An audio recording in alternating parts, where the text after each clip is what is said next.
The official preseason AP Top 25 is out, and Dalton and I are going to react to it right now. So let's pull up the preseason AP Top 25 heading into Week 1. And Dalton, we put out our Top 25 recently. The video came out on Saturday. The article is actually up right now on pff.com.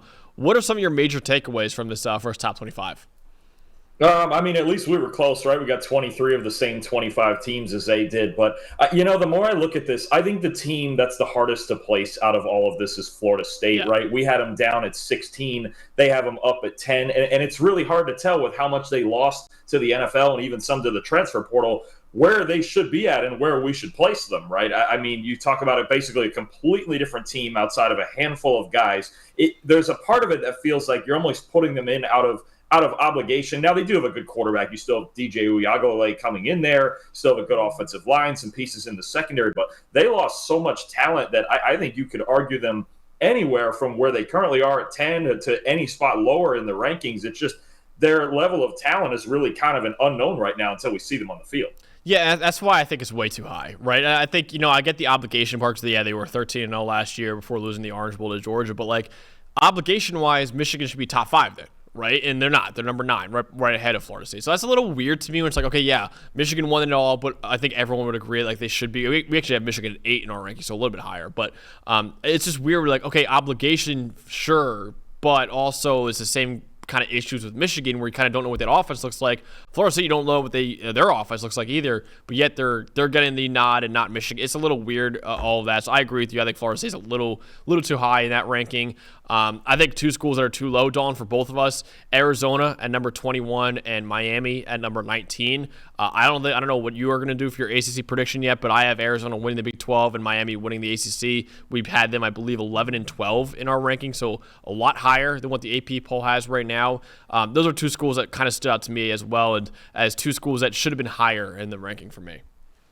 Yeah, I agree. I'm going to have Arizona winning the Big 12, and I'm probably at least going to have Miami in the ACC title game. I'm still working through that because the ACC is pretty wide open. But no, I agree with you. They're both incredibly talented, and you talk about they have quarterbacks, they have star playmakers, they have good players on defense. Those are two teams that I would expect. I'm not sure what Arizona has to do to get respect after finishing, I believe it was in the top 12 or 13 last year. They had a great season last year, beat Oklahoma in their bowl game, and bring back pretty much all of their talent except for Jordan Morgan and Jacob Cowing, and yet they moved down into the 20s. So I'm not sure that Arizona is going to get the respect that they deserve until they do it all again, but I think they're a prime playoff contender for sure. I believe Arizona finished last year at number 11, which is where we have them in the preseason too, right? So I agree with you. I think Arizona should be where they or actually should be, they should be a lot higher than number 21. Yeah, they were number 11 in last year's AP poll. Dalton, one school that really stood out to me that is not even in this top 25 is Louisville. And we're talking about ACC contenders right now. We had Louisville at number 17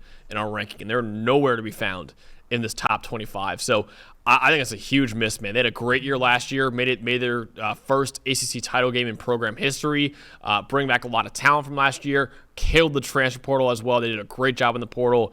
I think Louisville is a glaring miss from the AP right now.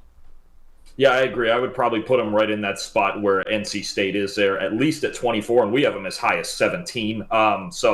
Somewhere in the back end of this, they should be in there. They have way too much talent, especially on their defense, to not be in there. I know there's questions at quarterback, but still have to think. They played a tight game in the ACC title game with Florida State, who should have been a Final Four team. And then, yes, they got beat on by USC in their bowl game, but I think they were pretty well demoralized by that point. So you're bringing back guys like Ashton Gelati and Quincy Riley, and picked up guys like Colin Lacey in the portal. They've got a boatload of talent. The quarterback's a question. The quarterback is probably the reason that we're not picking him to win the ACC, but I think they have enough talent to be a top 25 team for sure. Easily. So yeah, they're one of the two schools that are on they're one of the two schools on our list that are not in the AP top 25. The other one is West Virginia at number 25. So really not big difference there. I believe West Virginia was one of the top teams receiving votes in that poll, so they are right there for the top 25. But Dawn, the two schools that replaced them in this top 25 are NC State at number 24, who we also considered, and then one school that I know you are a little bit lower on, Texas A&M, all the way up at number 20. Man, what do you think about those two schools replacing the two that we had in our top 25? I think NC State's very reasonable. Like you mentioned, they were one of the borderline teams that we mentioned, and I think in our rankings, they could have been probably number 26. I think our last spot really came down to them and SMU and West Virginia. I'll be honest, I'm not really sure where we're getting this from with Texas A&M. They went 7-6 last year. They didn't beat a single team with a winning record, and I think it's really just the Connor Wegman hype carrying this. And he only played 3.5 games last year. Now, sometimes the AP does things so they can get those ranked matchups in, each week. They have Notre Dame coming in, so number 7 at number 20 looks a lot better than number 7 going to play an unranked team. But I'm not really sure until we see it why Texas A&M is this high and above, especially teams like Arizona and Kansas and even USC. It doesn't make a whole lot of sense to me. I know, again, the Wegman hype is off the charts, but they lost some guys in the transfer portal. They picked up Nick Scorton, which is great, but I think they have a lot to prove even before they get to be, called the 20th best team in the country. I'm with you. I think that I wouldn't rank them right now. I actually don't. I'm kind of leaning picking Texas A&M in that Week 1 game over Notre Dame. I think that would be the big upset. So I don't know. I know you're not going to do it, but so then I would rank Texas A&M right after Week 1.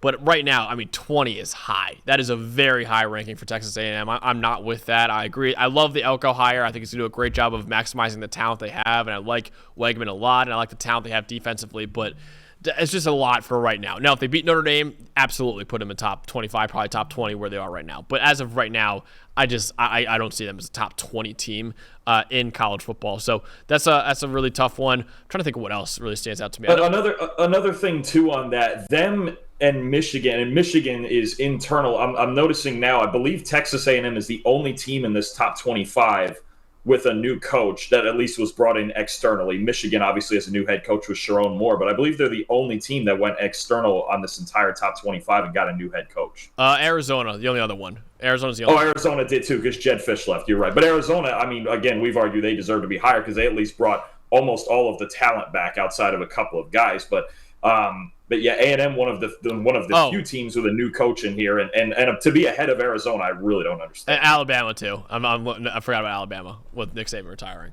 So. Oh, true. Yeah. But Bama. So your Bama point is dead. A lot of talent. Where are you at with Bama being one spot ahead of Ole Miss though?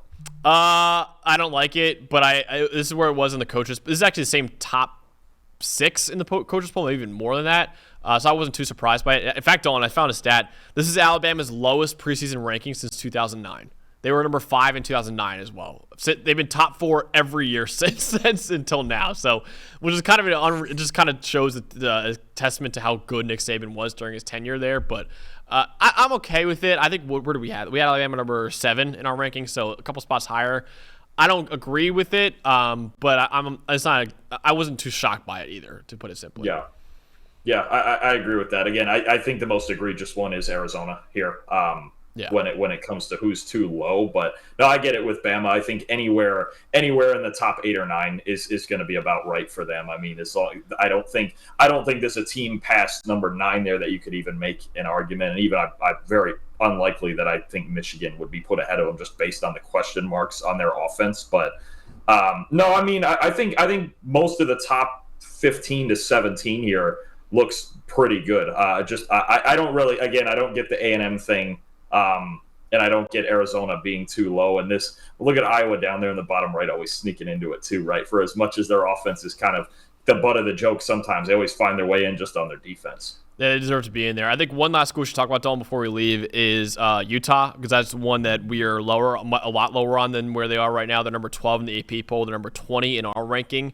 What are some reasons why we are a little bit lower on the Utes and why we don't think they're the obvious Big 12 favorites? Right now, you look at that ranking, they're number 12. The next Big 12 team is at number 17, right? So that's pretty clear that the AP is saying, they are the favorite to win the conference this year. But why do we think it's more of a mosh posh of teams that can win the conference rather than one true favorite?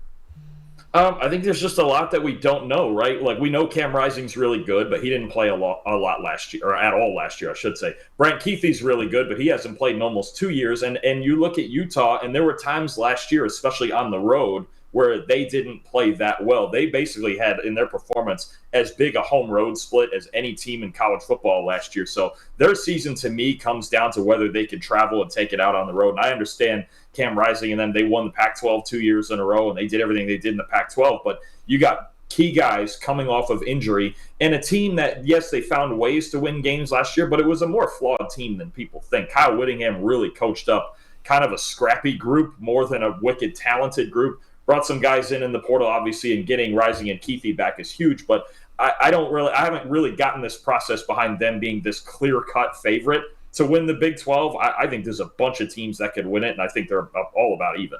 Yeah, I would agree with that. So, yeah, that's what we got for our reaction to the preseason AP Top 25. Once again, we put out our own Top 25 recently, so check out that video. Check out the article at pff.com as well. And let us know in the comments below what you thought about this Top 25. Who's too high? Who's too low? What would your top 10 be? Let us know in the comments below. But this is our reaction to the preseason AP Top 25 poll. Hey, thanks for watching the PFF College Football Show. Before I let you go, though, we have an unbelievable deal for you guys right now. If you use the code CFB25, you get 25% off your PFF Plus annual subscription. We've got the 2024 College Football Preview Guide that you can find over at pff.com, featuring the best players in the country from all 70 Power 5 teams, plus 10 Group of 5 teams that have the best chance at making the college football playoff as well. You can also gain access to NCAA premium stats for historical games, teams, and player tracking dating all the way back to 2014, so the last decade or so of college football. All the stats you can hope for, you can find in PFF Premium as well. Also, you can be the GM of your favorite NFL team with our unbelievable mock draft simulator, where you can draft up to 7 rounds of players for your NFL team. And if you want to dominate your fantasy league, you can do that as well using the best fantasy tools on the planet. All of that and more with your PFF Plus annual subscription, which you can find for 25% off right now with the code you can find in the description. Or if you want to go to subscribe.pff.com and use the code CFB25 at checkout. Again, you get 25% off your PFF Plus subscription. This won't last forever, so make sure you take advantage of it right now.